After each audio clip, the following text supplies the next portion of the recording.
Bush stood before the American people in January of 2003, proclaiming that Iraq had 26,000 litres of anthrax, 38,000 litres of botulinum toxin, 500 tons of sarin, mustard, and VX gas, made in Saddam's mobile labs, non-existent. It was alleged Iraq had uranium from Niger for nuclear weapons, yet 700 inspections would reveal none. Bush claimed Saddam was close to Al-Qaeda and behind 9/11, although Al-Qaeda was clear it despised Saddam. But, as Jake Sully, the ex-Marine, put it in the film Avatar, "This is how it's done. When people are sitting on shit that you want, they're making your enemy. Then you're justified in taking it." In Colombia, it's claimed that a war is against narco-terrorists and not to protect the US's Occidental Pipeline, which threatens the lives of the region's indigenous peoples and poisons the water of the Amazon rainforest. Likewise, the CIA, or Crooks in Action, backs a coup against Chavez, the elected government of oil-rich Venezuela. A former US presidential candidate calls for Chavez to be killed to secure Venezuelan oil in the event of Arab embargoes. Keen to undermine Russia's monopoly over the oil of Eurasia, Ahab's prospective whaling grounds in the Caucasus, NATO, the US's harpooners who carry out its greedy foreign policy, bomb Serbia, Russia's ally, to destabilize the region.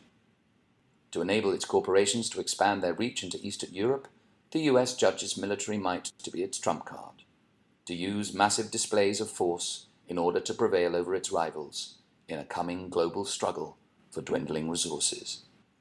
They've eyed up Azerbaijan, Kazakhstan, and Turkmenistan, the greatest untapped oil fields in the world, and they've begun to nibble at the edges of the Soviet sphere, with a view to sinking pipelines into its oil fields, in accordance with the doctrine of the war criminal Kissinger, who had taught presidents about gestural bombing.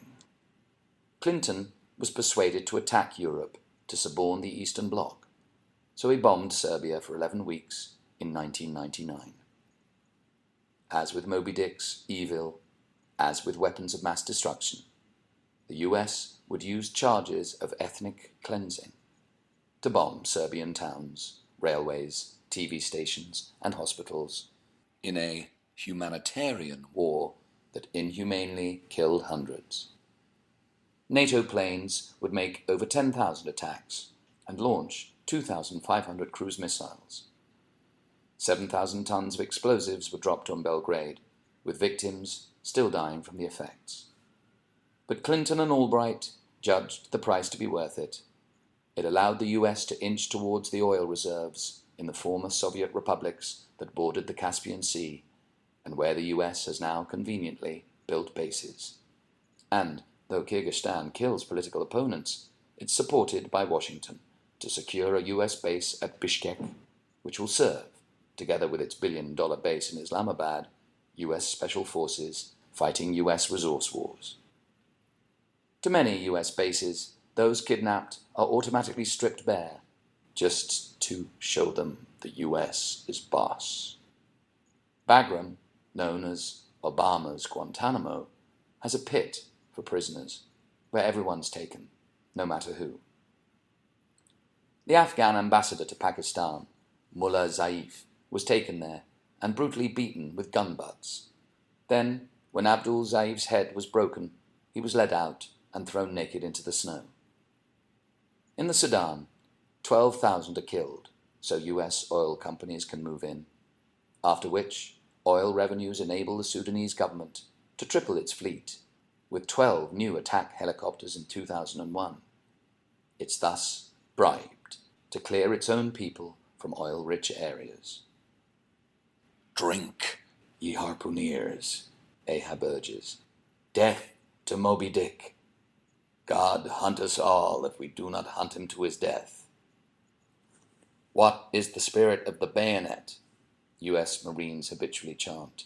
The spirit of the bayonet is to kill without mercy. A Marine marching song runs, I went down to the market where all the people shop, I pulled out my machete, and I began to chop. I went down to the park where all the children play. I took out my machine gun, and I began to spray. A Lieutenant General Mattis, Mad Dog Mattis, has his soldiers in San Diego laughing as he speaks at an army forum of his fun experience in Afghanistan. The designated head of the Marine Corps Combat Development Command chooses the occasion to describe shooting people as a hell of a hoot. Mattis elaborates, "You got guys who slap women around for 5 years because they didn't wear a veil. Guys like that ain't got no manhood left anyways," says the U.S. commander. So it's a hell of a lot of fun to shoot them. The influential neocon, Michael Ledeen, translates such thinking into a policy. Every 10 years or so, the U.S. needs to pick up some small, crappy little country and throw it against the wall, just to show the world we mean business. Describing the U.S.'s oil war aims in November 1990, General Norman Schwarzkopf stated it was this: "Every Iraqi soldier bleeding from every orifice," a sadism reinforced by Brigadier Looney, who, as director of bombing operations on Iraq, would say, "They know we own their country. We own their airspace. We dictate the way they live and talk. And that's what's great about America right now." "What makes the green grass grow?" trainee Marines are asked. "Blood, blood, bright red blood," is the required response, from soldiers duped into thinking their fights for truth and justice, while simply in pursuit of more and more Moby Dicks. To help run the U.S. war machine, every president's given his bad guy. John F. Kennedy's bugbear was Fidel Castro. Nixon had Ho Chi Minh. Reagan had Gaddafi. Bush Sr. had Saddam. And George W. Bush passed Bin Laden on to Obama. On a TV show, Larry King Live, in the run-up to the presidential election, Obama thought it useful to throw in some red meat, his words being, "We'll kill Bin Laden, waste him, take him out." And he'd find issuing death threats electorally useful. So a year or two later, after expanding U.S. oil wars into Afghanistan, where Osama bin Laden was still rumored to be, the president renewed his bloodthirsty promise to the U.S. public, sending in 30,000 troops for manhunts and massacres.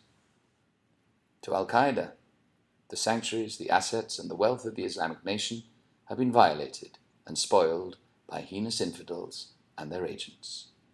Yet, to Captain Ahab's clones, all such protestations are no more than insolence. For, like Moby Dick, their resource-rich enemies must be done to death.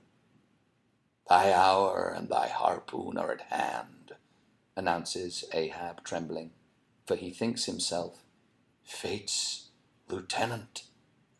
A delusion that's routinely shared by the U.S. war machine's presidents, playing God with any one of the Pentagon's cruelest toys.